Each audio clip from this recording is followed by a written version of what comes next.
And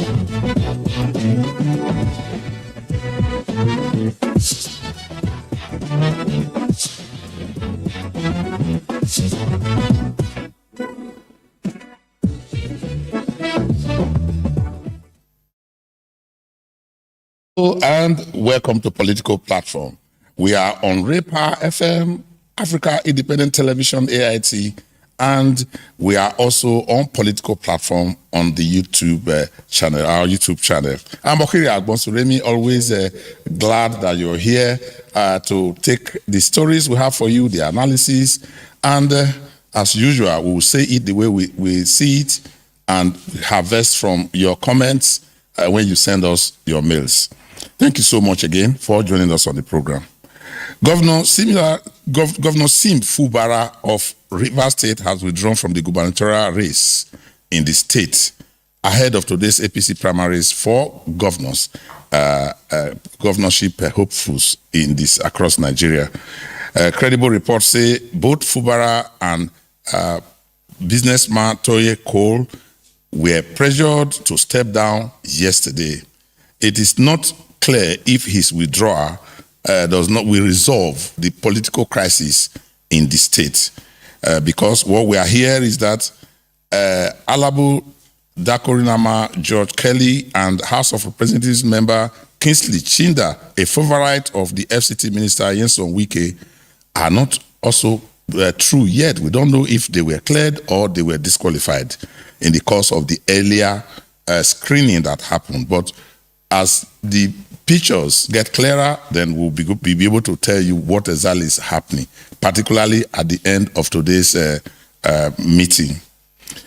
A faction of the SDP yesterday held its affirmative convention to pick leaders and presidential candidates of the party. Another faction already announced the submission of a presidential candidate. We told you that, was it 3 days ago? We told you that one Adebayo, I don't want to use the word one Adebayo because he was actually the presidential candidate in 2023. Adebayo Adewale was submitted to the Independent National Electoral Commission. It remains for the Independent National Electoral Commission to tell us which of the candidates will go with the presidential election. But another faction already announced, like I told you, a submission of presidential candidate. Shehu Musa Gabam, who emerged chairman yesterday, is one of our guests on the program today. He's been around for some time. He's been secretary, chairman, and recently accused of embezzlement. The case was filed, the court was arraigned, and a lot of things. But yesterday, he emerged chairman of the party. He will be telling us what is happening within the SDP. Our second guest will be Sergius Ogun, my brother from Esan Land in Edo State, a former member of the House of Representatives and chieftain of the National Democratic Congress. He's one of the smart ones who want to quickly tap on the wave, if it happens again, of Peter Obi joining to see if he can contest. See the Senate he wants to go to now? He will be telling us how the political party and the movement in Edo State is likely to shift around the political parties. We'll be taking him as our second guest. But let's meet my colleagues, my friends here in the studio. Uju Eje, in my immediate right, is here. Uju, welcome to the program. Thank you very much. Security is still a problem. We have not found those that were kidnapped. Exactly, and we're hearing about another one from Katsina. The Katsina where yesterday. Yes. I think that these things are just too many, and solutions must be effected. Is the media tired of, because it comes to the front page, the headline in TV, front page in the newspapers, and after that, you don't see anything about it. Yeah, I think that the media should be more responsible, if I may put it that way, because if you don't put, as a watchdog of society, if you don't put pressure on the authorities, if you don't put pressure on our leaders to do what is right, they will not. We shouldn't go, because one thing they want is to sweep everything under the carpet so that they can continue with their politicking. Their negotiations. But every human life matters, particularly Nigerian lives, and we must not let them treat Nigerian lives anyhow. Amici Anakwe, who I made the presidential candidate yesterday, he said, Amici, thank you for coming on the program. Thank you. It is not funny for families and friends of people who have been held captive, in particularly children, toddlers. I mean, when I say toddlers, children Wives, at the back of mothers. 1 year old, months and all old. that. Clearly, the government is fatigued. I'm stopping short of saying overwhelmed with dealing with kidnappings and abduction of vulnerable people, because those that are in captivity are the most vulnerable people. The media is also fatigued, and because they are vulnerable people, you expect highest level reaction.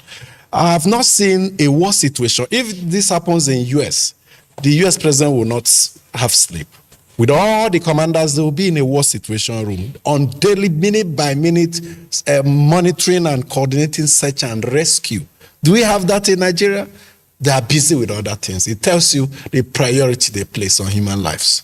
Unfortunately, Mustafa Mohammed also on the platform this morning, we heard the chief of staff. I mean, it is not like somebody told us. We saw him on video. He says the president invited him to his study and gave him marching orders to stop the impeachment of Obasa when it happened. That was when he told him, call this your boy, Desmond Elliott. Now, take it to the security. How many times does the president call the security chiefs to his study and say, look, if you don't do this, we are not getting out of this place? The attention given to it. But we hear it. They have some of them. They have asked them to move to location and all those kind of things. But the kind of the speed and the kind of threats that follow political directives is different from what follow security directives. 2 nights ago, somebody from Musawa in Katsina called that there was a cattle rustling and attack on a village not far from Musawa, that the police had to be called upon to go and see if they could assist. The truth of the matter is a country like Nigeria, as big as we think we are in both sides and economy, have a lot of ungoverned spaces around the country. And once you have ungoverned spaces, you give opportunity for the bad eggs to take over these spaces. Imagine Boko Haram has been fighting for over 15 years because they want to create their own territory, and they use Sambisa, one of the ungoverned spaces. Just like Amechi said, the security is overwhelmed, but we can do more. You can have a lot of security, but the problem is, do you have logistics? Do you have welfare? Do you have intelligence? Do you have people who are motivated? Do you have people? That's a question of welfare. People not motivated, and those you have deployed, after every 2-3 months, whether they are police or soldiers, they need to go back home. You bring in new ones. Then the bigger issue is even the problem of lack of social security and poverty. Any country which has its large population in poverty will surely and definitely experience insecurity. And this is what has been going on in Nigeria in the past 20-25 years. Even if you try to quell this problem right now, what guarantee do you have that you will not experience this? Just look at what is happening in Kano, for example. When we talk about the insecurity, we usually talk about bandits outside. The kind of videos about political talks and Endaba group, one group from one area fighting another with machetes, with sticks, with daggers, all over the social media. I would like to ask, what is the Commissioner of Police and the Regional IG doing? We have asked on this platform several years back, the Almajiris of 5 years ago, where will they be? The ones of this year, the one of 3 years ago, where would they be in 15 years, in 20 years, in 25 years' time? Now, this is a question for a country that is serious. We are not saying that people shouldn't learn Quran or they shouldn't go. Well, we have severally been told that this is not even an Islamic thing, that it is just a cultural thing. And we have asked questions. What do we do with our young people who come to all the cities in Abuja, or in all around the country, including Abuja? You will see them end up as Merua, you see them end up as Okada, you see them end up, and they are easy. They are easy, yes. They are easy to be easily recruited. You give them a little, they do whatever thing you want to do. When we neglect education, when we neglect young people, this is the result that we get. Let's quickly talk about This is something. Mustafa made a very strong point when he said, when the people have been at the, security agents fighting insurgency have been at a place for 1-2 years, they should be changed. Not even 2 years, 3 months, 6 months. I don't know what other they have. I know some of them that have been there for 2-3 years. One was always crying each time he called me.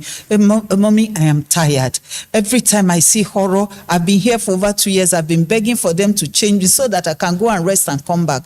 And this has not been done. Mommy, help me. You know these people. And I said, I don't know, but if I have the opportunity, I think that the military authorities should take a very strong look at this. Some of them have been there for over 2 years. They are demoralized. The trauma is too much for them. But you see, when you don't have people to replace them, what do? When the motivation is low, when they should bring those who are carrying the bags of lawmakers and politicians to go and do the work that we also have to look at this. Is the failure of the police institution that brought in about the army. What the army is doing around Nigeria is actually a police work. If our police have the capacity, we wouldn't be deploying our army. To checkpoints. Yes, to checkpoints. And let me tell you something. Even at these checkpoints, these guys get attacked. And so long as we don't address the root cause of insecurity, which is poverty and lack of social security, no matter how many army personnel you bring in to engage, the problem would continue. Why is Boko Haram crisis still there over 15 years? Why is banditry and kidnapping still there? Why are they there after 15, 20 years? Okay. We need to ask ourselves. The government will collect a lot of money. They will expect the president at the federal level to go and fight poverty and social security. At the local, a governor will have 15, 20 vehicles in his convoy. They will carry people who don't have to Mecca and Jerusalem. I think it's the system. Ladies and gentlemen, let's talk. Fubara just yesterday, some people were surprised, but I was not surprised. Because if you don't have the energy, you cannot, as they put it in our local palace, you cannot kill a rat. Don't venture into Nigerian politics. That is why the political arena in Nigeria is made up of people who have a heart, who can kill a rat, who can do anything and take decisions. Fubara was clearly not cut out for this kind of game that he saw. Some people say he was disloyal, he was but he didn't have the heart to do what will make him stay in office. He didn't, like many Nigerians will say, use his powers optimally. I'm someone that I've always advised that once you're given power, the best way to use it is to use it minimally. You don't use it because I have the capacity. There are implications. So once you exercise restraint in the use of power, because you consider the wider implication, it tells you. But unfortunately, it's those that use it maximally. And so that's the Nigerian context. Yes. That's the Nigerian political system and situation. And it's not the ideal. It's the abnormal. You know, in Nigeria, the abnormal has become the normal. Why the normal has become abnormal. You talked about people, decent people not going into politics because it's so infested with all manners of evil that you wouldn't want to get tamed. Anybody that gets involved in Nigeria's politics is tamed. We must change that. We mustn't allow that narrative to go that if you can't beat them, you join them. No, we must align with international best practices of democratic. I read the Facebook that somebody said, if Fubara had recruited his own army, if he had spent his money, go to the villa, give them a lot of money, spend state money, give the same thing that and then he recruits people all over 2015. If Goodluck Jonathan had wanted, he had insisted, APC would not have been registered. If Jonathan had insisted, a lot of things would not have happened. But at what cost? So till we have people that will think about the costs. But perhaps this is not the end of it all. Sim was thinking about the cost now, and look at what has happened. Maybe when he saw the greater implication, he chickened out. he didn't have much on that plan. But this may not be the end of it all. He doesn't because there are some developments. If you ask me, this sudden withdrawal there could be some things in the That is in the offing. offing. I'm hearing that the senior brother has enrolled in the NDC and has gotten a governorship nomination form. That's what we are hearing. But he is not a member of NDC. His senior brother. So the alternatives will be, because they will go to their war situation room and evaluate the entire process. Do we go all out fighting Or do we and just get keep quiet? bruised and kicked out? Do we withdraw from the fight and fight in a prosy manner, push our support to another candidate? Recall that he has supporters. He has henchmen on the ground. I'm thinking of what would have been on their mind while they were doing Let it. me hear Mustafa. Let me hear Pitch Mustafa this before tent elsewhere. you were going to say something. You know, Mustafa. in a power game, if you can read the horizon, you can take a very positive decision. And that's what exactly Puvara has done. I never thought Puvara was also a fighter. And referring that to what happened to former President Goodluck Jonathan, a gentleman, Jonathan was betrayed by the very people he trusted, especially from the north. The money he gave them to campaign for him, used that money when they realized that Buhari had upper hand. They also joined the friendly, they joined the bandwagon, they campaigned for Buhari. Meanwhile, he so trusted them that he sat back hoping and thinking they could work for him. You can mention names. They didn't work for him. He lost it and he accepted the outcome. If Fubara had wanted, he could still fight and conquer. But now that he has withdrawn, we hope for the best. Okay. But that fight would have been so bloody because his opponent would not retreat. So it would be a matter of, I no agree, you no agree, which is not good. Like Amechi pointed out, you see, at what cost?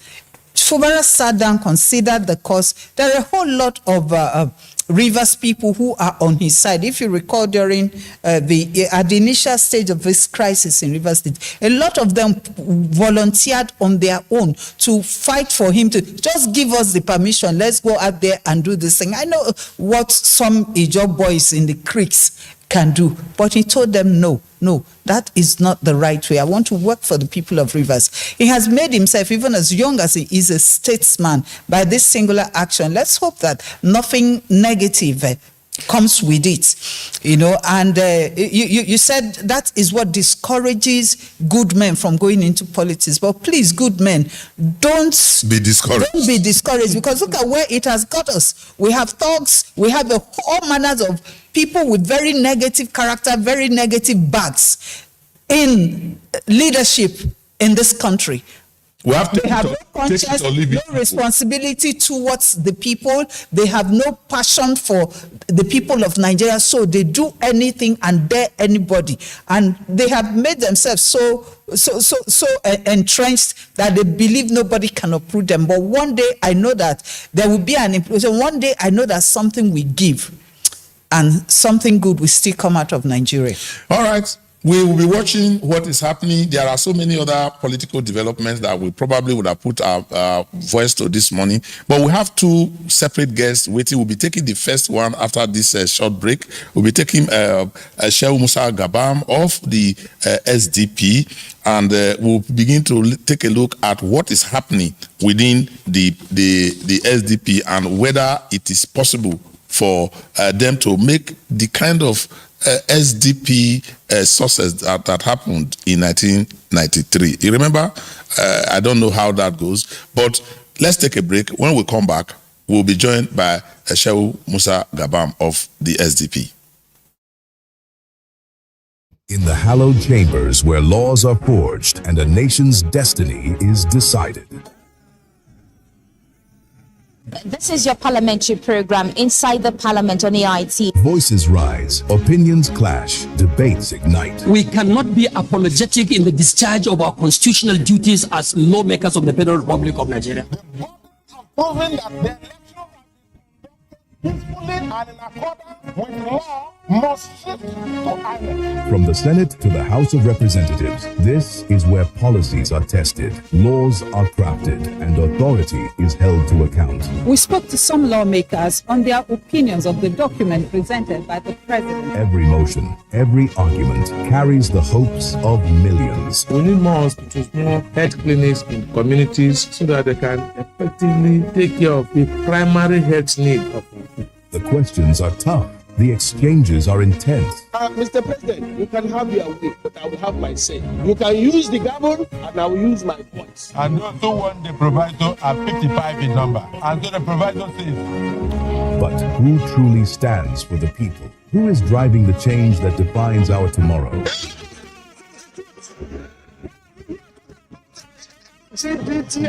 GTBT, whatever. Get the answers on Where Nigeria Decides on Inside the Parliament on AIT every Tuesday, 4:30 p.m. The issues as they break. The multitude, the political figure, the state and non-state actors. It's a serious threat to democracy. And our governments seem to be incapable of protecting the scheming. This is not a period we should slip our go. Every part of this country is important. The intrigue. There can be no one person that is bigger than the party. Deft moves and the momentous declaration. We didn't get any protection. I'm not particularly against anybody. We track and capture them all. I don't believe in godfatherism in politics. Follow in-depth analysis and no-holds-barred interviews. Armed forces of the country is well capable. They need the political will. Are they just waking up from sleep? Is there complacency? Feel the pulse of happenings in the political arena on AIT Democracy Today. Widely acclaimed authority on politics. Monday to Friday, 7 p.m. Nigerian time. For remaining with us on Political Platform. This is where you get all the reports, all the analysis, and indeed we give you the interviews from those who are in the trenches, those who know it, to be able to answer our questions. Unfortunately, we do not have Sheikh Musa Gabam immediately. We'll be taking him immediately after we have taken the interview we thought was going to be the second one. Sergius Ogun, a former member of the House of Representatives and chieftain of the NDC, is from Edo Central District, where Governor Monday Okpebolo hails from. He joins us now to examine the politics within the NDC and how the Peter Obi factor can affect other elective positions, possibly around Nigeria, and how he himself can benefit from it. Welcome to the program, my brother.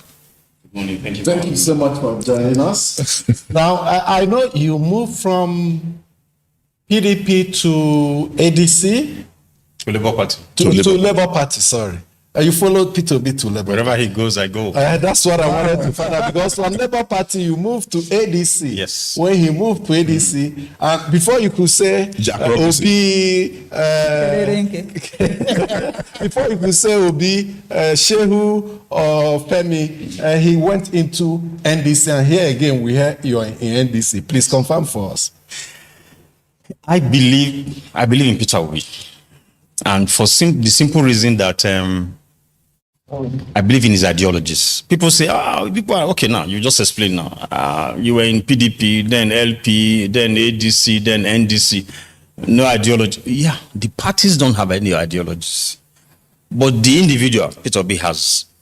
And the best we could have done is to have maybe independent candidacy. That would have been easier. So in that way, we say, okay, we now can identify with the individual's ideology and maybe follow. But if the National Assembly cannot do that, I pursued it when I was there. I was part of the Constitutional Review Committee, and we pursued all that. But for independent candidates? Yes, most of our colleagues didn't want it. I remember one person saying somebody did not even print any poster, but bought the form to the political party and took her to court. And they had to go and start settling and all that. That if we do independent candidacy, it will be a problem and all that.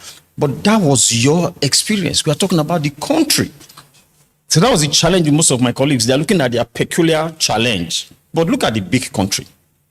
So as long as we don't have that, I would say the political parties do not have ideologies. So what should we do? I believe Peter Obi is the only person for now that I can recognize that has the code to reset this country, Nigeria. He has exemplified that by his way of life. He has been investigated and nobody can find anything on him. And I look at the young people. So why don't you key into this vision and let's see where we can take the country to? Not running around with these geriatrics and all that. So for me, whatever, the day Peter Obi says he's quitting politics, that's it. He's going to do 4 years in NDC. The day he's finishing, I'm out of there. I want to go to the Senate. The day Peter Obi is finishing his 4 years in office, I'm also leaving. You leave politics too? I might not leave politics, but I would not probably be running for office again. Do you think he has this acceptability across Nigeria beyond the South? Because I know the last election, he got votes from Plateau, Benue, parts of Nasarawa. Remember the phone call he had with the church leader where he was saying it was a religious war, holy war, and whatever. That actually has caused a lot of mistrust for bringing in, religious sentiments into a political issue in Nigeria, despite the issue of what people were expressing against the Muslim ticket in the past. There was nothing wrong in what he said. And I think I saw something yesterday that said... you also believe it's a religious war election? Well, it might not be, but there's some truth in that. You see, Nigeria would like to pretend and deceive ourselves. When you have when I was in the Ninth Assembly, the Speaker, Femi Gbadabamila, is a Muslim. Wase, the Deputy Speaker, is a Muslim. There was a time the selected people that would go to Mecca with them, our colleagues, the National Assembly paid for it. So you had the Speaker in Mecca, the Deputy Speaker in Mecca, and we were not sitting. And our colleagues went with them. Who elected them? You don't want to go in there. Did we really elect? Buhari campaigned for us to choose the Baja, and some of us kicked against it, voted for Bago, put our money into support, but they spent, of course, they were in government, they had more money. I mean, we have gone through this before. When they were giving like $10,000 to every member, they give the person the card. All that one we had showed in the past. How much were you offering? I don't touch money from even primaries and all that. So do you think the Muslim card was also religious? Because a lot of people said it was a religious card to attract northern votes. Absolutely. The current president, Tinubu, is from the south. And the way you can get the northern votes is to really get a core Muslim, because they say the ones in the south, they marry Christians and they can live with Christians. They even absolutely. They even go to church. Absolutely. So they said the one that they can easily identify with is the one from the north. So that's how it went that way. But I also felt they were not sensitive to the yearnings and the feelings of people. I'll just give you an example of what was happening in the house. So is that not cheating? We are using the National Assembly budget. You are taking some of our colleagues to Mecca. Then, who is taking us to... But they were also taking some to Jerusalem. No, I'm aware. I covered the National Assembly. Okay. I also know that in the Senate... time he was talking about. It may not just be your time. There are also instances that I know that the National Assembly members, or even members of the executive or government in their various parastatals, use our money to go to Jerusalem. So it is not like it's just... the Muslim... no, I just give that example. Give that example because we saw Elumelu there, who was minority leader, was praying on the wall in Jerusalem. Only him. So what I wrote there in the comment in our platform, say you are chopping alone, your mate carried people and all that. There was an issue we raised just before you joined us now. And it goes to the depth of what you believe about Peter Obi and some of the things you have explained about yourself. Not soiling your hands in the bad things, not soiling your hands in blood, not taking extreme.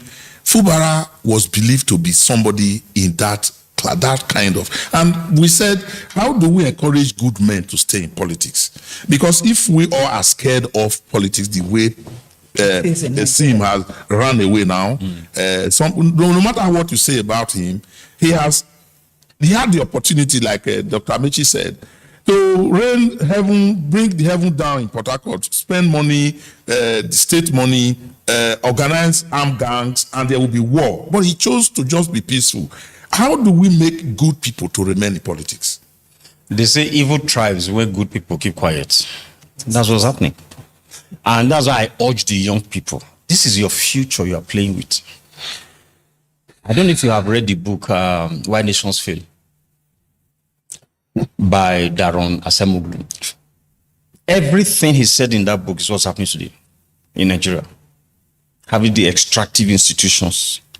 So when it becomes a club for the elites, you are awarding contracts to yourselves, and that is very apparent now. Yes. Coastal Road going to trillions, it was not tendered for. You are renovating the ICC, was not tendered for, just for an elite group. And it's playing out in the way they are doing their primaries now. That's the government in power.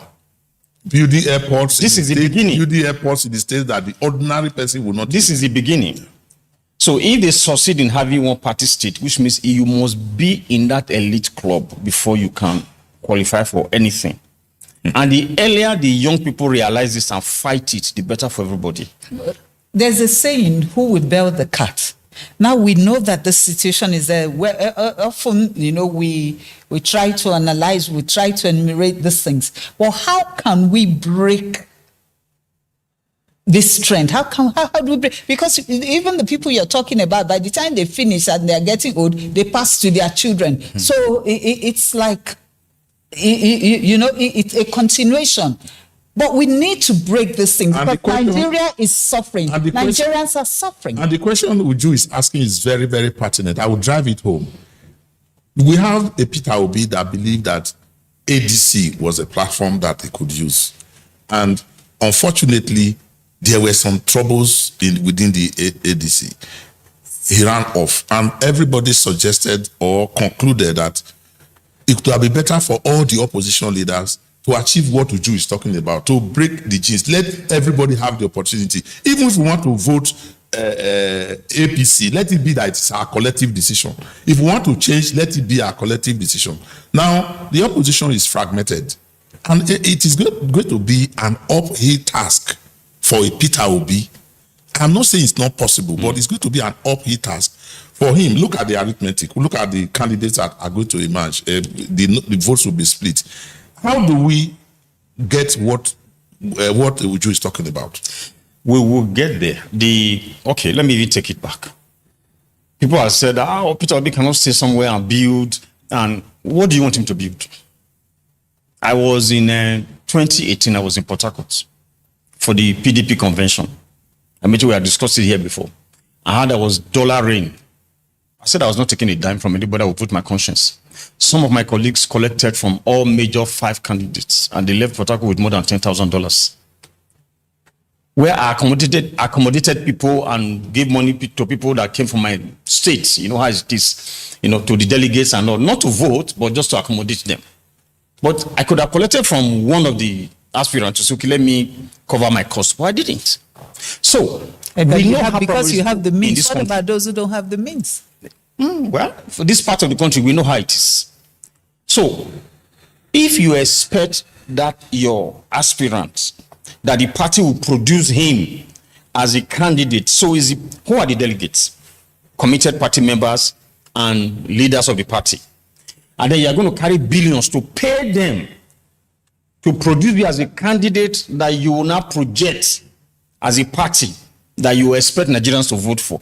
If that person will have to pay you first, borrow money to pay you, then you produce him, and he's going to borrow more money to win election, then he gets into office, you expect him to perform?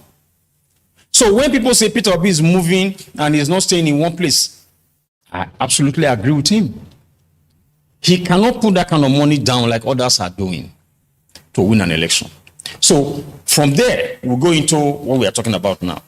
That is almost a state capture where the elites are going. Let's come to Edo State, your state. Some people say it's the capital of the obedient movement, but you also have a governor who have said repeatedly, I will guarantee 2.5 million votes for President Tinubu. How will you reconcile those? Where will he get it from? We are from the same senatorial. In this election, he will not even win that senatorial. They might be planning to do a manner of things. That is why earlier I wanted to say this. The way to checkmate this elite capturing this country is to first have free and fair elections. And the young people can make it happen. The people that are running the systems in INEC, they are all young people. So don't do this pass my neighbor thing and collect your 10 million or 20 million or 50 million. Because tomorrow, you cannot buy a house. 50 million, in short, 250 million will not buy a house in certain places in Abuja today. So if they give you $1 billion, you buy a house, you buy a new car and all that, before you know that money will go, then you are back to square one. Your father is sick, cannot go to a hospital and get treatment.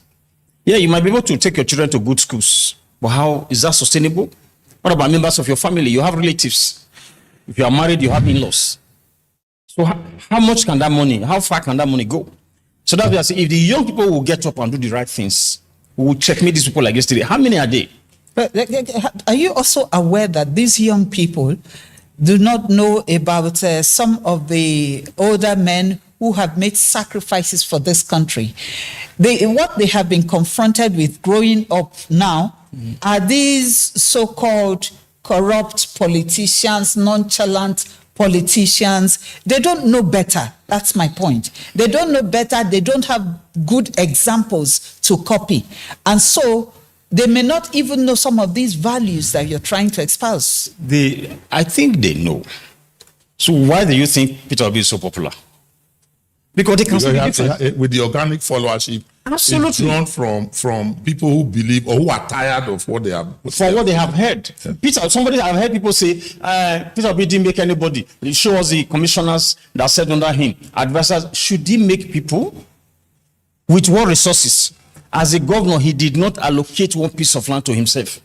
Unlike the ones that took the Lagos State Polytechnic land and converted it to their own private television station. If those kind of people have followers and they give them land in Lekki, in VI, in Ikoyi, and the rest of them, those people will serve them forever.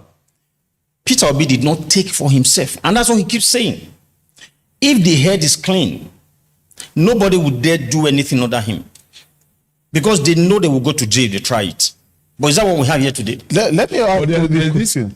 Jumping from one party to the other by Peter Obi, if he doesn't win in this party, do you think he can join the APC in the future? No, he will never. Just like myself. Why do you think so? Yeah, because, why will he want to join? Because the values are too far apart. You never know where ambition can push him. No. I'm also wondering, because you also have you also have a certificate in jumpology. What jumping from one party to the other, which Peter Obi has been accused of. How long are we going to be moving from one party? Why don't you stay in one party, put in those ideals, build it? You don't have to win all the time.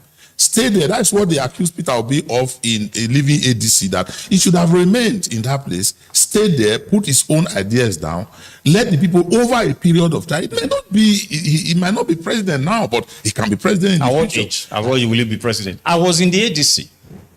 The one is not moving to ADC was not like moving as such. It was a coalition. So his own part of the Labour Party went into the ADC as a coalition. So when you say move, technically it's not move. It's a coalition that emerged and became ADC. And I was a member, as former legislators, we have a forum. We met with all the leaders. It became very obvious to me that Peter Obi was not going to get the ticket. I was traveling on a Saturday when he met with my former colleagues, and he explained all the issues to them. Then on a Sunday, I was already outside the country when I saw that, that he was collecting his card. So what made it obvious for him not to grab the ticket?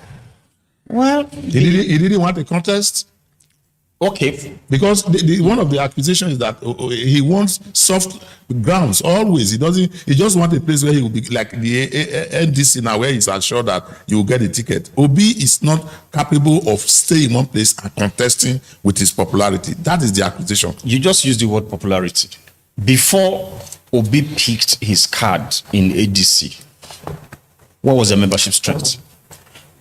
The day he picked his card, we already knew, because of closeness to him, that he was going to ADC. When I contested Senate under ADC, he told me use Labour. I said, which of the Labour? Nenadi, Usman, or Aburi? It's okay, what do you want? I said, I want to go to ADC. It's okay, go. We are part of the coalition. That was the by-election last year in Edo State. So we already knew he would come, because they granted him that concession to finish the Anambra governorship, because he had a candidate under Labour Party.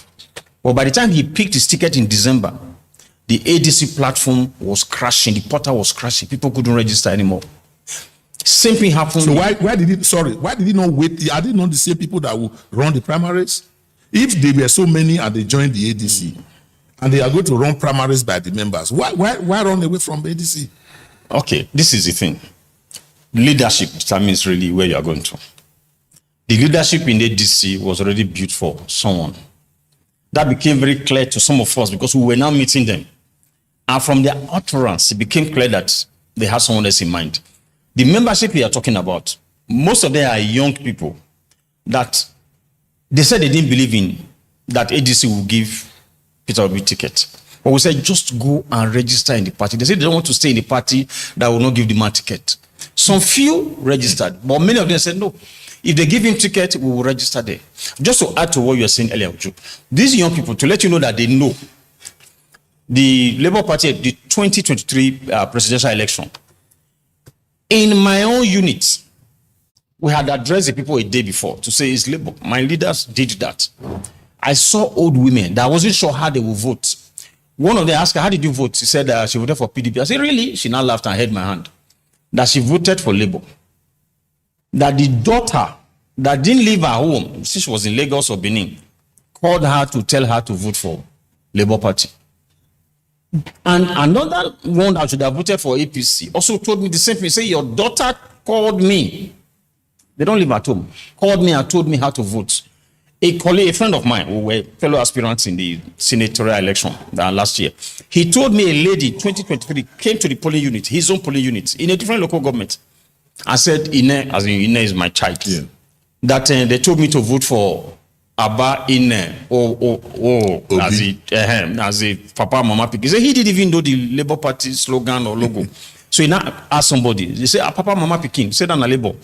So he told him, okay, fine, go ahead. Now, before we go, sir, are you worried that the fragmentation, the splits within the opposition may cause you guys who believe so much in the Peter Obi factor? Are you worried that it will cost you? No, it will not. My brother asked that question earlier. You heard Kwankwaso saying, His Excellency Rabiu Kwankwaso saying that the daughter told him in 2022 to work with Peter Obi. That's in Kano. El-Rufai's son believes in Peter Obi. In most homes, and my former governor said that in 2022, that all of us here, these young people, will send us out one day because they are all obedient. Go to every home. And His Excellency Rabiu Kwankwaso also added something, that you go and check your gate man, check your cook at home, check your Meruwa supply you water at home. They might be compensated. But if Kano is guaranteed because of the Kwankwasia movement, what about other parts of the north? Is Kano guaranteed in the first place? Can they be guaranteed? Are you wishing the APC off that? That was what I was saying. I said guaranteed because of the Kwankwasia movement. If anyway. Yes. Yeah. That's what I'm saying earlier. If they allow for free and fair election, even these young people I just referred to in the north, I didn't talk about young people in the south now. Those young people, their parents are top people in the country, they are top politicians. Their children are telling them, why don't you support this man? We don't know how many homes they are having that kind of conversation. So, but what we are asking for first is to let there be free, fair, and credible election. And we'll see the outcome. I can tell you here today that Peter Obi got far more than the votes that was allocated to him in the last election. Okay. Far more. Speculation or you have I had people on ground in Plateau that told me he got 900 and something. But how much was declared? What vote? Okay, let me take you back. Same thing with Lagos. Just as we wrap up, let me take you back home in Isaland, in Edo State. We are from that place. We saw the kind of fever, the Obi fever that got into Edo State generally. In fact, Obaseki actually said so that if care is not taken, they will sweep all of us out. And the president then won the presidential election in which Peter Obi contested was won by the Labour Party in Edo State. Edo State is one place where you cannot toil with the knowledge. It's just like Lagos, very, very high awareness about politics. How do you see it play out? Where will our governor get 2.5 million that he has promised? He will not is it possible that you are actually there to harvest from a Peter Obi thing, the factor that will come up? You will still contest the Senate. Are you contesting the Senate in these elections? I'm contesting the Senate seats because I believe in Peter Obi. Even in 2023, when I was a ranking member in the House of Reps and a member of NEC of PDP, I worked for Peter Obi because I said, you cannot have a Fulani man do 8 years and finish, and another Fulani man will take over. Let's zone to the south and maybe micro zone to the southeast. I said that even as a sitting member of PDP, and I funded the Labour Party in my locality. I did that, absolutely. So I have always believed in this man, and this is what I'm saying today. If they allow for free, fair, and credible election, the APC will not get 10% of the vote in Edo State. In Edo State. All right, we must thank you for being part of the program. And I'd like to see how we'd like to see how it plays out. Yeah. And we'll be glad to have you back at some time when we have the barometer to measure all the things that are going on. We've speaking with Sergius Ogun, a former member of the House of Representatives, and now a front runner in the ADC, in the senatorial NDC senatorial race in Edo State. We wish you well. We hope that you don't have a bloody nose at the end of our... Who will give them a bloody nose? Thank you so much for joining us on the program. When we come back, we'll take the mails and then we wrap up. Please don't go away. Stay with us on Political Platform. Break Online.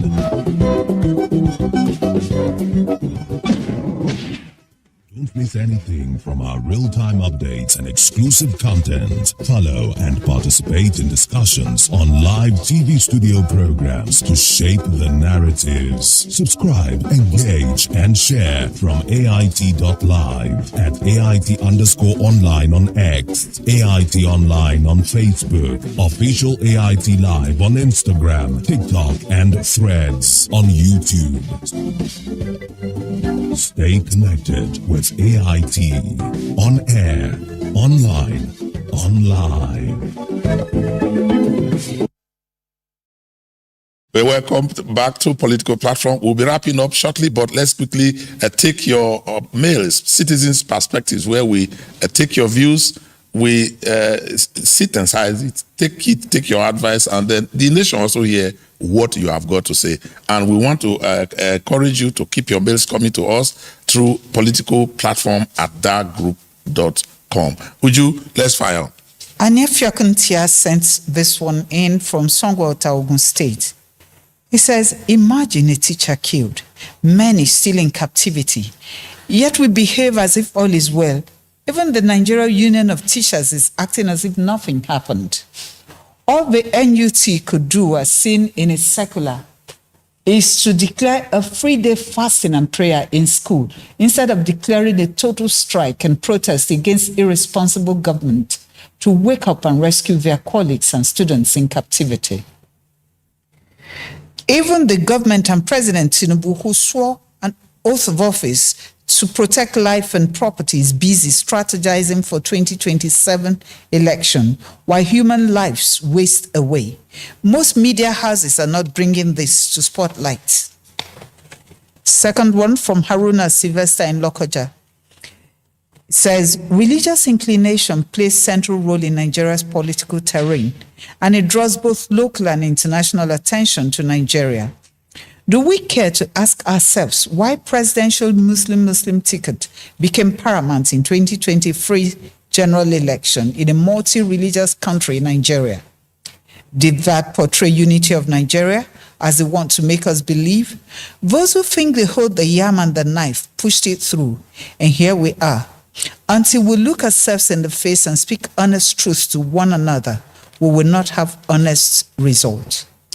Let's move on to Amechi Obochi in Kubu, Abuja, who says Governor Similaye Fubara of Rivers State, who had been seeking the governorship ticket of the All Progressive Congress APC for a second term, yesterday announced his withdrawal from the 2027 governorship race. According to him, the decision was made in the interest of peace, stability, and unity in the state. While congratulating Sim Fubara for taking this bold decision, he should also focus on protecting the interests of the people and ensuring good governance throughout the remainder of his tenure. Nyesom Wike should equally understand that no political ambition is worth the blood or suffering of his people as we approach the 2027 general election. The last for today is coming from Uchechukwu Nwanja in Madala, Niger State. Says, I want to say that Nigerians are no longer interested in the part of the country or religion of the person that will vote for. They will vote for because those credentials have failed them. They want someone who can bring them out of poverty, provide basic needs for life for them, so ethnicity or religion is not an issue for debate. What should be bothering us is how our votes can count in 2023. Thank you so much for your mails. Please remember to send us your mail. Again, a political platform at darkgroup.com. That is the route to reach us, and we'll be glad to share. I want to appreciate every one of you out there who joined us, both on radio and TV, as well as our YouTube platform, to listen to us this morning. When we come back tomorrow, we'll be back, and as usual, with all the stories from both sides and the edges of the coin. Okiri Agbonsu Remix, my name on behalf of my colleagues. Stay away from trouble.